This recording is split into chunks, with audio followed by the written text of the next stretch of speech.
Buenas noches, bienvenidos a la emisión central del fin de semana de Noticias Caracol. Primero la gente. Siguen las reacciones por el anuncio de la revocatoria de la visa estadounidense al presidente Gustavo Petro. Sí, señora, la decisión se conoció luego de que en un discurso en las calles de Nueva York, el mandatario colombiano instara a los militares estadounidenses a la desobediencia.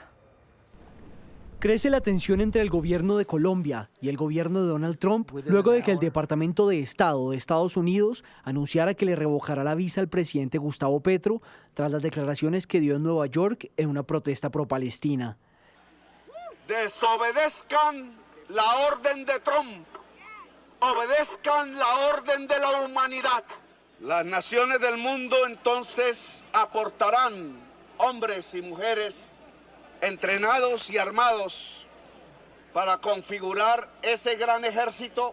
Como imprudentes e incendiarias fueron catalogadas las afirmaciones por el Departamento de Estado.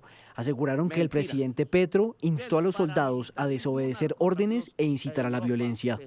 Que alguien de fuera trate de decirles a esas Fuerzas Armadas qué hacer, y más si se trata de un presidente, casi que se puede considerar como incitar a la rebelión, a la revolución dentro de Estados Unidos, y esto es bastante grave. Analistas políticos advierten que estas palabras representarían una injerencia inapropiada en la soberanía de otras naciones. El presidente de ningún país tiene derecho a salir a las calles del país ajeno a incitar a los soldados a que no le hagan caso a su presidente o a su primer ministro. Además, expertos señalaron que la intervención del presidente fue la gota que rebosó el vaso en una seguidilla de tensiones diplomáticas con Estados Unidos.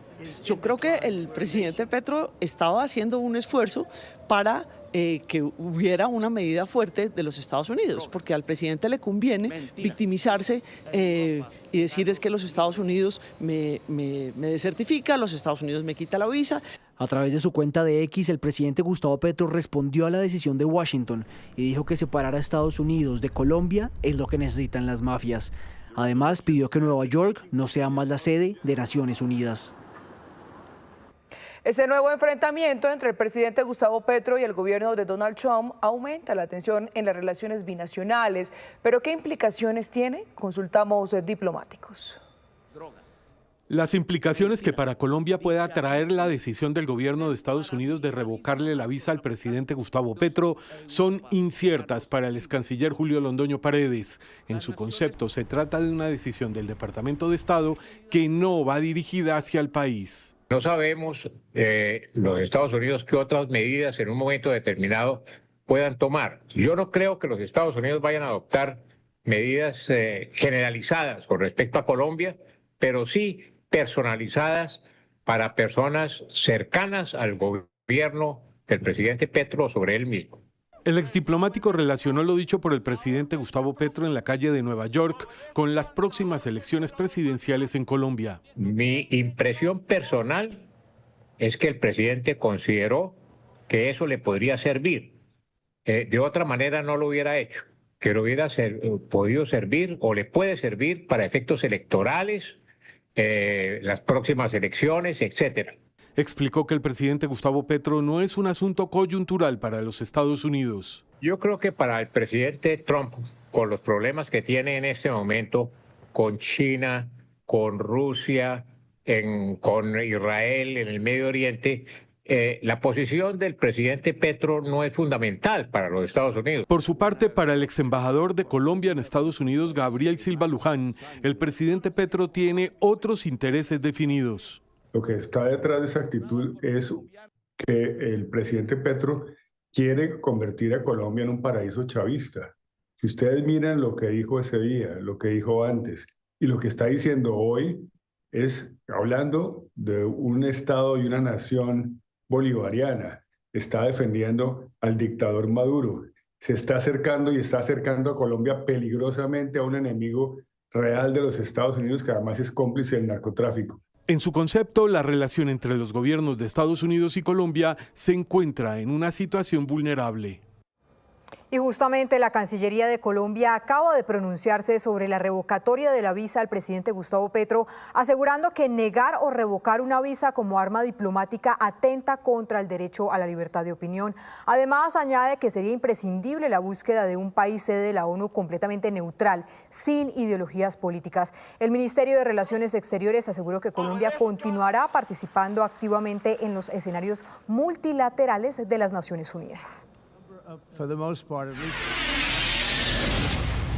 En otras noticias del mundo, miles de personas salieron a protestar en Berlín, Alemania, para exigir frenar las exportaciones de armas a Israel en un momento en el que se recrudece la guerra en Gaza. Con pancartas y banderas palestinas marcharon en la capital y también pidieron al gobierno reconsiderar su posición sobre el conflicto en Medio Oriente. Y en Tel Aviv, Israel, hubo multitudinarias manifestaciones en las que exhortaron al primer ministro Benjamín Netanyahu a alcanzar un acuerdo que lleve a la liberación de rehenes en poder de Hamás. Estados Unidos estaría planeando atacar a narcotraficantes no solo en aguas venezolanas, sino también dentro de su territorio. Así lo reveló la cadena de noticias NBC. Añadieron que se incluirían ataques con drones a laboratorios y botes con droga, aunque todavía no habría una fecha ni estaría aprobado por el presidente Donald Trump. Entre tanto, el régimen de Maduro adelanta este fin de semana un simulacro para estar preparado ante cualquier agresión y dijo que sus tropas tienen orden de combate. El huracán Humberto se intensificó en las últimas horas en el Caribe hasta alcanzar la categoría 5 con riesgo de seguir fortaleciéndose este fin de semana. Según el Centro Nacional de Huracanes, la tormenta se encuentra al noreste de las islas de Sotavento del Norte y registra vientos máximos de 257 kilómetros por hora. Las autoridades no descartan que continúe como un poderoso huracán en los próximos días.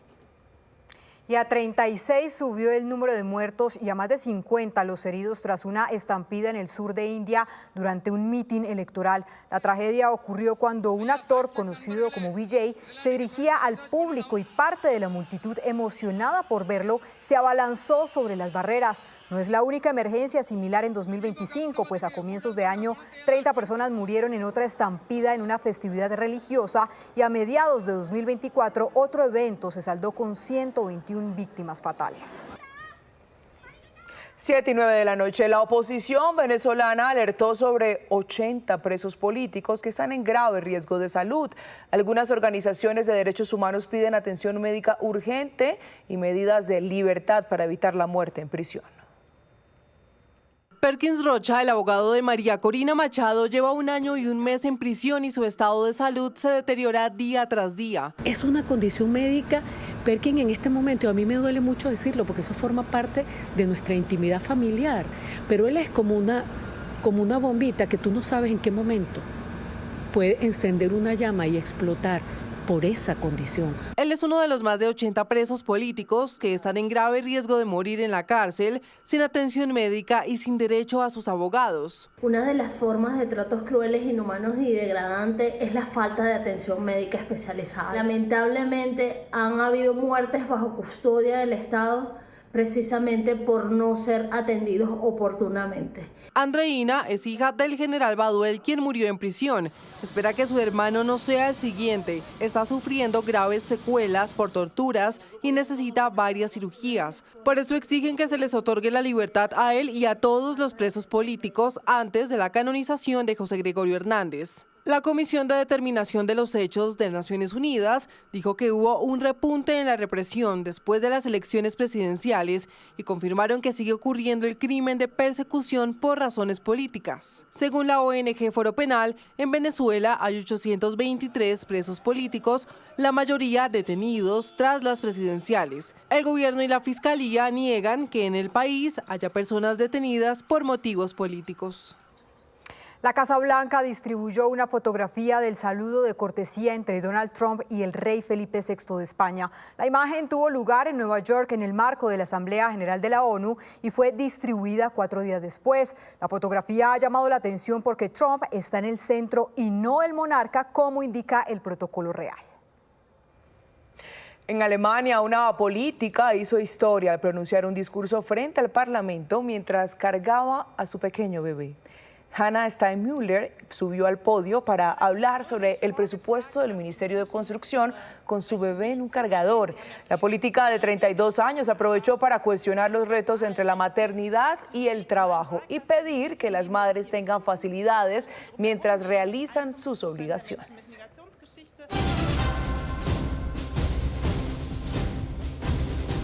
7 de la noche, 12 minutos. Volvemos a noticias de Colombia porque el gobierno nacional estudia ampliar la variante de la vía al llano con una doble calzada para mejorar la movilidad en el sector de Chipaque, en donde se mantiene un cierre por un deslizamiento que ya completa 22 días. En un puesto de mando unificado informaron que Invías y Coviandina serán los encargados de evaluar la ampliación de la vía antigua con el fin de habilitar el tráfico en doble sentido. El Ministerio de Transporte también evaluará el mejoramiento de esa vía entre Juan Rey y Boquerón 2, con apoyo de la Gobernación de Cundinamarca y el distrito como medida temporal para este corredor estratégico del país. Trabajamos en vías alternas, una de ellas la entrada de Villavicencio a Bogotá por Juan Rey, en un trabajo articulado con Gobernación de Cundinamarca y la Unidad de Mantenimiento de Bogotá para hacer un fresado que permita una rehabilitación rápida y por lo menos funcional de esa vía, pero también otras vías alternas como la de Cusiana, donde ya firmamos un contrato de mantenimiento por 16.000 millones de pesos. En el Congreso Nacional de Comerciantes que se realizó en Medellín, FENALCO dio a conocer la encuesta sobre el impacto de la reforma laboral en sus primeros 3 meses de implementación. Según el gremio, alrededor de 60 empresas cerraron por cuenta de estos cambios. A 1.228 comerciantes y empresarios les preguntaron cómo los está impactando la implementación de la reforma laboral en sus negocios.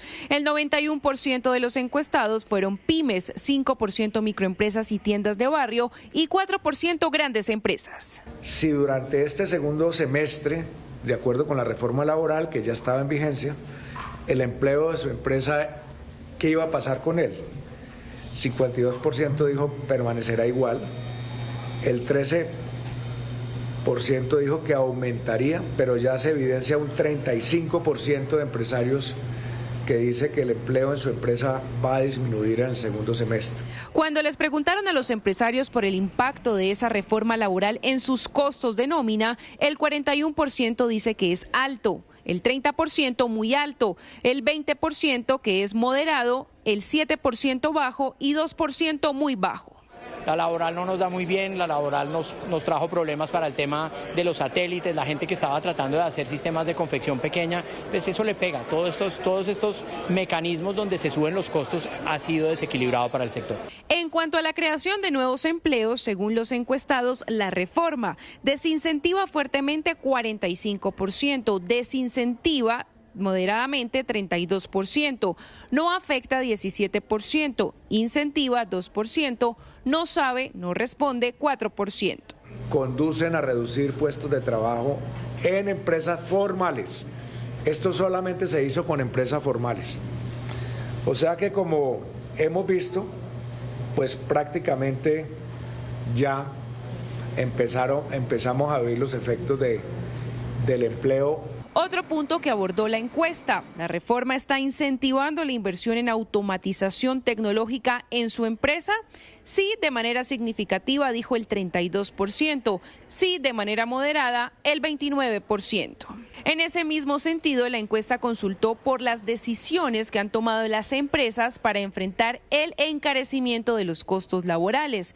El 24% dijo que ha hecho ajustes de horarios. Reducir turnos nocturnos, dijo el 19%. Reducir o congelar planta de personal, el 18%. Aumentar inversiones en automatización, el 14%. No contratar personal, el 13%. No contratar aprendices y pagar la multa, 9%. Estimular ventas virtuales, el 9%. Y cerrar el negocio o parte de él, el 5%. Son 63 empresas que ya cerraron. Finalmente, los encuestados aseguraron que si para el próximo año aumenta el salario mínimo muy por encima de la inflación y sumado a los costos laborales por la reforma, estarían muy preocupados por la sostenibilidad de sus empresas y negocios. En Tarazá, Antioquia, crece la cifra de familias desplazadas por la violencia. En Bogotá fue encontrado el cuerpo de un joven que cayó a un humedal y desmantelaron una red de pornografía infantil en Santander. Veamos lo que fue noticia hoy.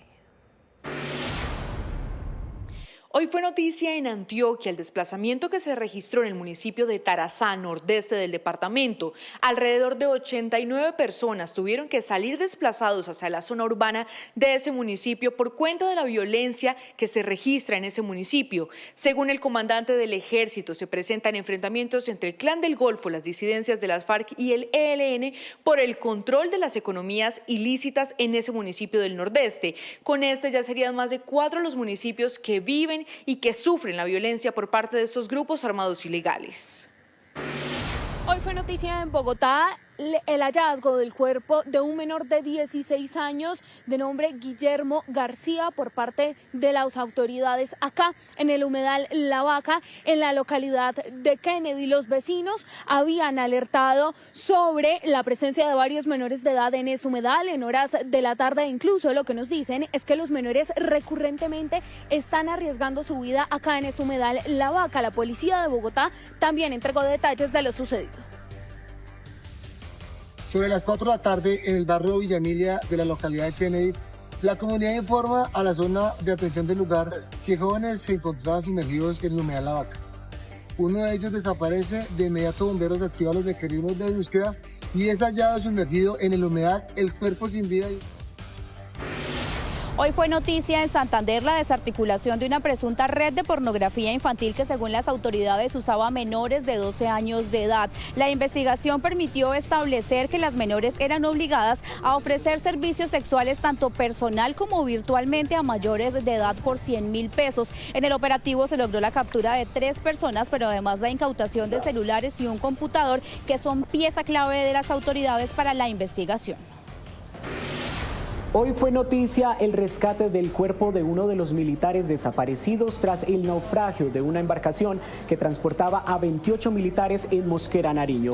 Según el comandante general de las fuerzas militares, el cuerpo del soldado profesional José David Marmolejo Ferrer fue hallado tras intensas labores de búsqueda, en las que se dispusieron medios aéreos, marítimos y fluviales. A esta hora, tropas y equipos especializados siguen desplegados en la zona, adelantando la búsqueda de otros soldado que permanece desaparecido. En Barranquilla hoy fue noticia la captura de 11 presuntos integrantes de la banda delincuencial Los Costeños mediante diligencias de allanamiento que se llevaron a cabo en varios sectores de la ciudad, pero también del municipio de Soledad. Entre ellos se encuentra alias El Bebo, quien fue notificado en centro carcelario, pues según las autoridades él sería el presunto cabecilla de esta estructura, quien dirigía las extorsiones mediante videollamadas. Grace, gracias. En otras noticias, buscando fomentar la participación democrática durante las elecciones de los nuevos consejos municipales de juventudes, fue habilitada una plataforma web que se convierte en el primer instrumento de consulta electoral para los jóvenes del país. Jimmy, ¿qué es un consejo de juventudes? ¿Consejo de juventudes? Uy, complicado. ¿En qué ámbito podría ser? O sea, ¿vivir la vida de pronto? No sé. Laura, ¿cuántos candidatos hay a consejos de juventudes en el país? ¿Cuántos? No sé. ¿Ha conocido, ha visto las propuestas de los candidatos a los consejos de juventudes? No, la verdad no he conocido profundamente. Promover un voto consciente, responsable e informado es el objetivo de Candidateados, una plataforma interactiva diseñada para consultar las propuestas de los 45.000 candidatos a los consejos municipales de juventudes en el país. Candidateados es una plataforma que está disponible para todos los municipios del país y para los distritos especiales tenemos 5 en Colombia, tenemos también para las localidades. Estamos hablando de casi 1.130 entidades territoriales que nosotros procesamos en la plataforma. Hablamos de cerca de 45.000 candidatos y más de 9.000 listas en todo el país. El abstencionismo y la desinformación fueron las principales barreras durante las primeras elecciones de consejos de juventudes en el 2021. Por eso la apuesta en esta ocasión es combatir estos dos factores a través de la pedagogía electoral. Que las juventudes vayan al puesto de votación, vayan a su mesa de votación y puedan ejercer su derecho al voto con la información suficiente, es decir, que no anulen los votos, que conozcan ya los candidatos por los que van a votar y fundamentalmente las propuestas que ellos están llevándoles a las comunidades. Por el alto número de candidatos, la plataforma tuvo que procesar cerca de 500.000 datos en 30 días. Nosotros tomamos datos directamente desde la registraduría, nosotros tomamos datos públicos, nosotros no creamos ningún dato, nosotros somos una organización apartidista. De esta forma, con candidateados, se espera que haya un aumento en la participación de jóvenes entre 14 y 28 años en las elecciones de consejos municipales de juventudes el próximo 19 de octubre. Además, la plataforma será utilizada en los próximos meses para dar a conocer las propuestas de todos los candidatos a la presidencia de Colombia. Ingenieros especialistas de Corpamag en el Magdalena iniciaron un plan piloto en la Ciénaga Grande de Santa Marta con el fin de contrarrestar la invasión de una planta que está afectando a los pobladores de la zona. Los trabajos consisten en la remoción mecánica de la vegetación. La hídrila se ha tomado la ciénaga de Pajarales, el hogar de por lo menos 600 familias del corregimiento de Nueva Venecia en la Ciénaga Grande de Santa Marta. Por eso, a través de una prueba piloto, Corpamag instaló este brazo mecánico que busca remover la hierba invasora y así mejorar las condiciones de pesca de los moradores del área parafítica. A través de la limpieza mecánica, mediante el uso de excavadoras, poder retirar esta vegetación, la hidrila verticillata. El plan de Corpamag es trabajar en la remoción de 1 hectárea y luego ver el comportamiento de la vegetación en el agua. Los residuos producto del retiro de esta vegetación de forma mecánica son dispuestos en una parcela que se acordó con la comunidad en la cual se iba a establecer este material. Las familias en Nueva Venecia sufren por la falta de agua potable. Además, sus faenas de pesca se han visto disminuidas por cuenta de la maleza. Esperan que los trabajos funcionen. Que lo que están haciendo se dé para que el pueblo se componga, las pescas, todo, porque nosotros vivimos de la pesca. Esa es la vida del pueblo este. Abriendo el canal porque a través de la alga, de la batata, el camino se ha bloqueado. Bueno, y esperemos que nos colaboren acá el pueblo de Nueva Venecia, como vuelvo digo, las otras entidades, el Ministerio de Medio Ambiente, el gobierno central, por supuesto que atienda a esta emergencia que estamos viviendo. Son cerca de 20 hectáreas de la ciénaga invadidas por la hídrila. Las autoridades locales le piden al gobierno nacional ayuda con más maquinaria para remover la planta. De las calles de la Comuna 13 al escenario internacional de la coctelería. Así se resume la historia de un estudiante que creó un emprendimiento a partir de una de las bebidas más famosas del mundo, el gin tonic. Su talento, resiliencia y espíritu emprendedor hoy generan oportunidades de empleo. Bancolombia y Caracol presentan Colombianos que hacen historia. Soy Juan David Zapata. Y esta es mi historia.